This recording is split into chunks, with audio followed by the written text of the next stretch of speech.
ఉన్నా మిమ్మల్ని అందరికీ కూడా. ఆనాటి పరిస్థితులను కూడా గుర్తుకు తెచ్చుకోండి. రాజశేఖర రెడ్డి గారిని కూడా గుర్తుకు తెచ్చుకోమని మిమ్మల్ని అందరినీ కూడా కోరుతా ఉన్నా. రాజశేఖర రెడ్డి గారి హయాంలో మరి ఒక 108 అయినా 104 అయినా మరి ఆరోగ్యశ్రీ అయినా మరి కొన్ని లక్షల మందికి ఆరోగ్య ఆపరేషన్లు జరిగాయి. కొన్ని వేల మందికి చిన్నపిల్లలకు గుండె ఆపరేషన్లు జరిగాయి. మరి కొన్ని కోట్ల మందికి వైద్యం అందింది.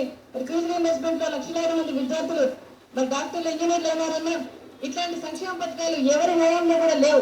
దేశం అంతా కాదు కదా, ప్రపంచంలో కూడా ఎక్కడ లేవు కూడా. అంతేకాకుండా రాజశేఖర రెడ్డి గారి ప్రభుత్వంలో ఒక్కటి కరెంటు ఛార్జీలు కానీ, మున్సిపల్ పన్నులు కానీ, నీటి ఛార్జీలు కానీ, ఏ ఒక్కటి కూడా ఆర్టీసీ ఛార్జీలు కానీ ఒక్క పైసా అంటే ఒక్క పైసా కూడా పెంచకుండా ఇన్ని సంక్షేమ పథకాలు ఇచ్చిన ప్రభుత్వం ఏదైనా ఉంది అంటే అది రాజశేఖర రెడ్డి గారిది. అది ప్రపంచంలోనే రికార్డు అని కూడా మీకు అందరికీ కూడా చెప్తున్నా. అలాంటి పరిపాలన మళ్ళా మాకు రావాలి, కావాలి కూడా. మరి కాకపోతే మరి వైఎస్ఆర్సీపీ పార్టీ తరఫున ఎంపీగా నేను నిలబడబోతా ఉన్నా. మరి ఎమ్మెల్యేగా దాడి రత్నాకరరావు గారు నిలబడబోతా ఉన్నారు.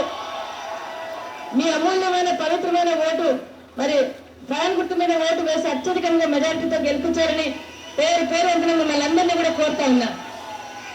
సువర్ణం గారిని తెచ్చుకుందాం, జగన్మోహన్ సీఎంగా చేసుకుందాం.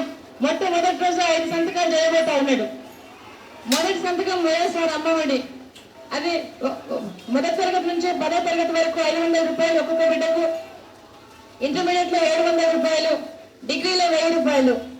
ఆ విధంగా మరి 500 ఇద్దరు బిడ్డలు ఉంటే 500 1000 రూపాయలు అవుతుంది, 700 1400 అవుతుంది, 1000 2000 అవుతుంది. అది అమ్మ అకౌంట్ లో వేసే సంతకం మొదటి సంతకంగా ఉండబోతుంది. అది కేవలం అమ్మలు స్కూల్కి పంపించడానికి కోసం, కాలేజీలకు పంపించడానికి కోసం మాత్రమే అది.